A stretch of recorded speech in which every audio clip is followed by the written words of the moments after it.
Dans le prochain épisode de Demain nous appartient.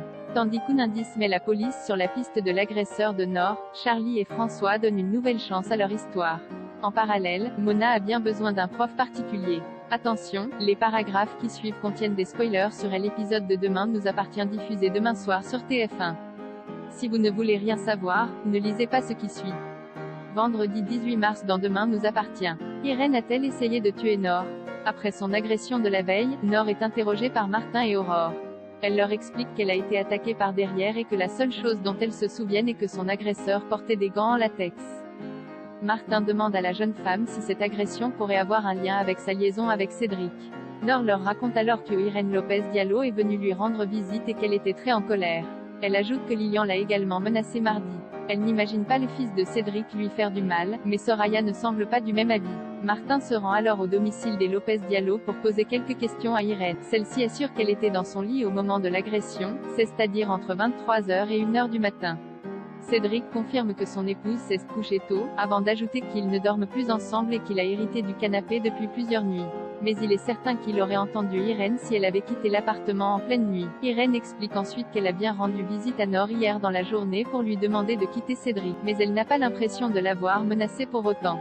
Puisqu'elle n'a rien à se reprocher, elle accepte même que Martin procède à un prélèvement ADN. Une fois Martin parti, Irène fait une scène à Cédric lorsqu'elle comprend qu'il s'apprête une fois de plus à courir au chevet de Nord. Elle ne comprend pas pourquoi il veut tout gâcher et faire exploser leur famille pour cette histoire avec une infirmière. À l'hôpital, alors qu'Aurore demande à Marianne la liste des personnes de garde la veille, M. Dumoret, un patient, se mêle à la conversation et confie à la capitaine Jacob qu'il a vu quelqu'un rôder dans les couloirs peu avant l'agression de Nord. Aurore lui montre une photo de Lilian et Monsieur Dumoret l'identifie formellement. Plus tard, alors que Cédric assure à Nord qu'Irène n'est pas violente, Lilian est interrogé au commissariat par Aurore et Martin. Il admet détester Nord, mais clame son innocence, il n'a pas agressé la maîtresse de son père. Martin essaye de le faire avouer, et Lilian finit par perdre son calme et par se montrer agressif avec le commandant Constant. Ce dernier décide alors de le placer en garde à vue pour tentative d'homicide sur la personne de Nord Bédiard. Damien, de son côté, a récupéré tous les gants en latex qui se trouvaient dans les poubelles de l'hôpital. Il trouve une alliance dans l'une des gants. Mais grâce à Aurore, un test ADN n'est pas nécessaire. En effet, en regardant les photos qui se trouvent dans le dossier de Nord, il découvre que l'alliance en question appartient à Irène Lopez Diallo. C'est donc certainement Irène qui a essayé de tuer Nord. Charlie et François se remettent ensemble. Charlie arrive en retard au cours de littérature de François Lehaut et peine à se faire discrète. Elle va même jusqu'à provoquer son ex-compagnon en lui racontant devant toute la classe que son retard est dû à ses insomnies. Elle dort mal depuis que son mec l'a larguée.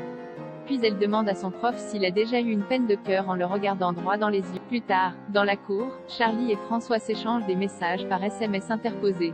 François déplore que Charlie ait pris toute la classe à témoin. Il ajoute qu'ils ont pris une décision et qu'ils doivent s'y tenir. C'est mieux ainsi selon lui.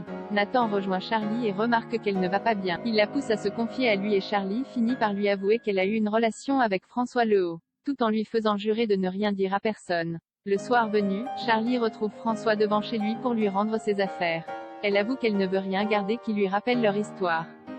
Puis ajoute qu'elle est toujours amoureuse, même si François a lui aussi toujours des sentiments pour Charlie, il continue de penser que c'est trop compliqué et trop risqué pour eux d'être ensemble. Pour Charlie, François devrait se ficher de tout ça s'il l'aimait vraiment. François lui jure pourtant qu'il l'aime et ajoute qu'il lui interdit d'en douter. Charlie lui demandait alors de le prouver, et François l'embrasse avant de les mener chez lui. Mona refuse de suivre des cours particuliers. Georges fait part à sa mère de ses inquiétudes concernant ses études. Il a eu accès à ses notes et a découvert que sa moyenne générale était en baisse. Mona essaye de se justifier en expliquant que les professeurs du lycée Agnès Varda notent très sévèrement, avant d'ajouter que tout va bien et qu'il lui reste encore du temps pour réviser le bac. Mais Georges ne lui laisse pas le choix, il a pris rendez-vous avec la proviseure pour discuter de ses notes. En parallèle, Étienne Curtis annonce à Bénédicte et Dorian qu'il a trouvé du travail. Un hôtel de la Grande Motte lui demande d'organiser une virée en mer pour des touristes. Bénédicte peine à cacher sa déception et se demande où Dorian et elle vont bien pouvoir loger durant ces quelques semaines.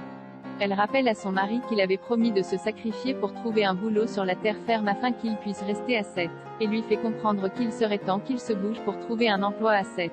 Au lycée, dans son bureau, Chloé reçoit Mona et Georges. Elle explique à Mona qu'avec un peu de plus de discipline et de motivation, ses notes devraient remonter.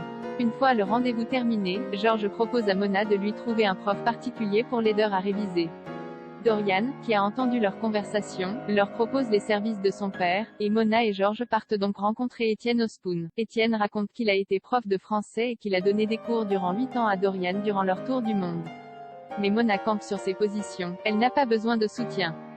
George lui demande de faire un effort, et se dit prêt à lui payer ses cours particuliers, mais Mona ne veut rien entendre et quitte le Spoon.